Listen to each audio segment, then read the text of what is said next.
Welcome to 6 Minutes. I'm Jason Fulmore. Today I'm here with Georgia heavyweight Chase Horne. How's it going, Yes, Chase? sir. It's going great, man. How are you?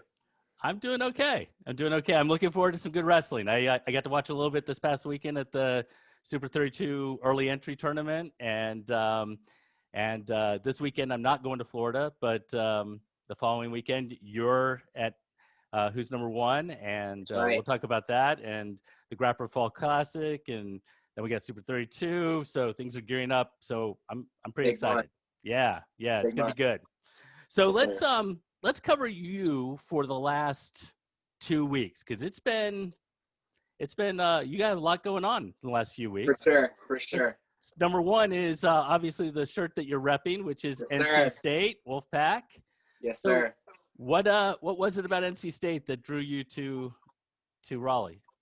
Yeah. So the thing about NC State, man, it's such a great campus, and I couldn't. And they, obviously they're number 3 in the country last year. They're a great team, and I couldn't think of a better training situation for me than I'm having Gliz, Mike Machiavello, their assistant coach is Tim McCall, and he's a 2-time All-American from Wisconsin. So, I can't think of a better training situation in the country for those reasons. And, it's kind of a more, Southern style school. I got the Southern feel to it. So it felt like it was perfect for me.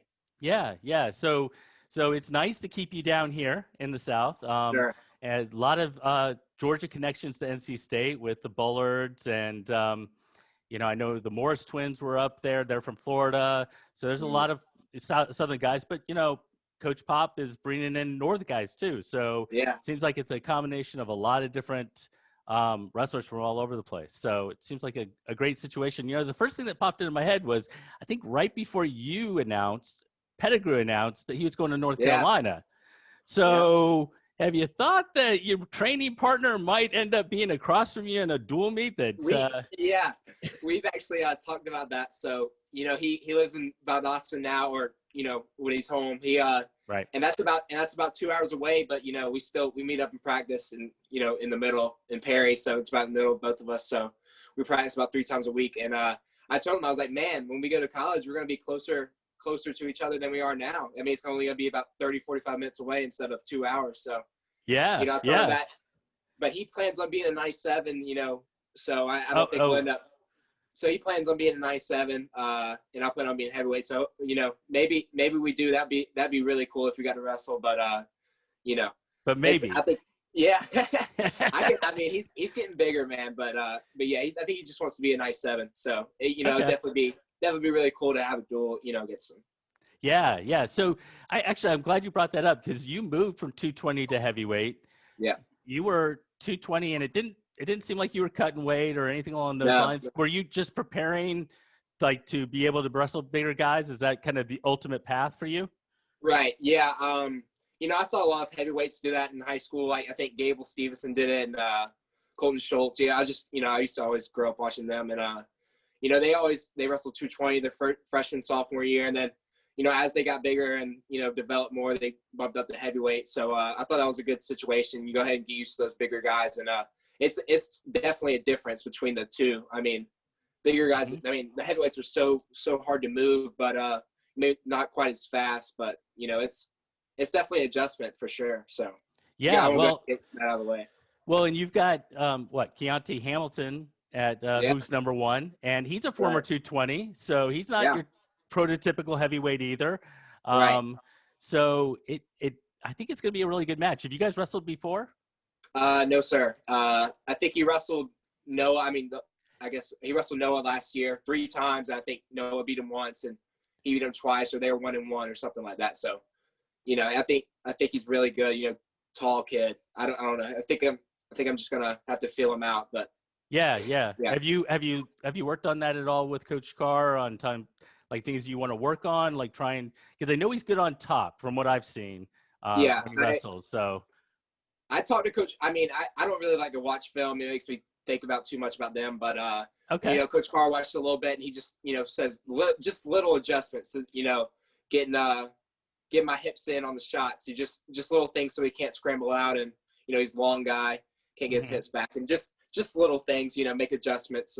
It's obviously really good that I have, Noah in the room. He's already had a feel for him.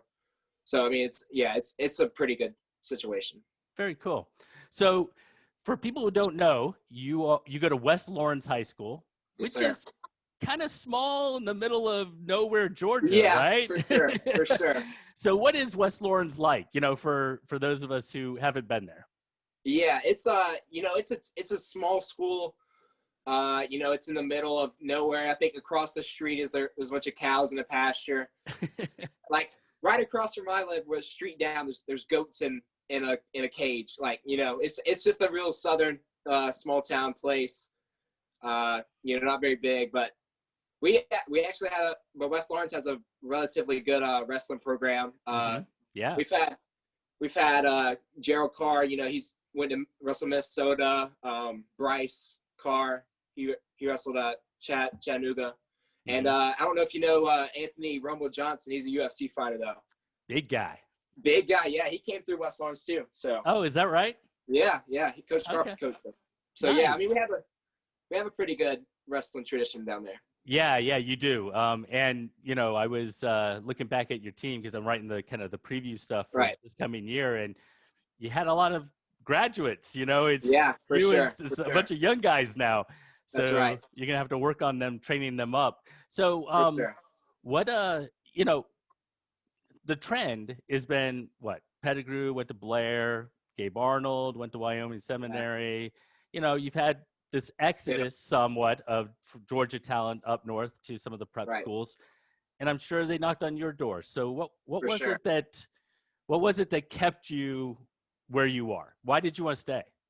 Yeah, so they were talking to me, and I was considering, I was thinking about it. I mean, it's obviously a great opportunity, but I was just thinking about it, and I was just like, man, if I'm jumping these levels where I'm at, like I'm obviously getting better year after year. Like, freshman year I got 8th at Super 32. Very next year I got 2nd. I mean, I'm jumping these levels where I'm at. I mean, so I don't think there's a problem of where I'm at. I mean, so I didn't see any real reason to switch it up. So I mean, Coach Carr, works me really hard. I can't think of a better training situation than that. Yeah, so, he does. Yeah, it's brutal, but I mean, yeah, it's working though. I mean, I didn't really see any reason to switch it up. So when you walked off the mat after the Super 32 final last year, and you had lost to Braxton, who I think was number 1 overall. Yeah, I think he was number 1 pound for pound. Yeah, and you were a sophomore in high school. You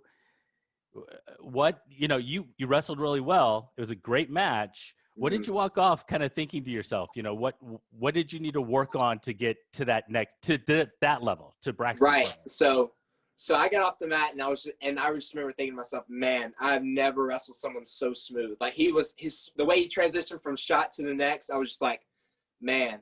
I mean, and he's just a bull too. I was like, man, I need to get stronger. He was pushing me around the mat the whole third period. I don't think he took me down, but he was just, pushing me out. I think I ended up giving up a solid point, because he just he's digging underhooks and just pushed me around. I was like, man, I need to get stronger.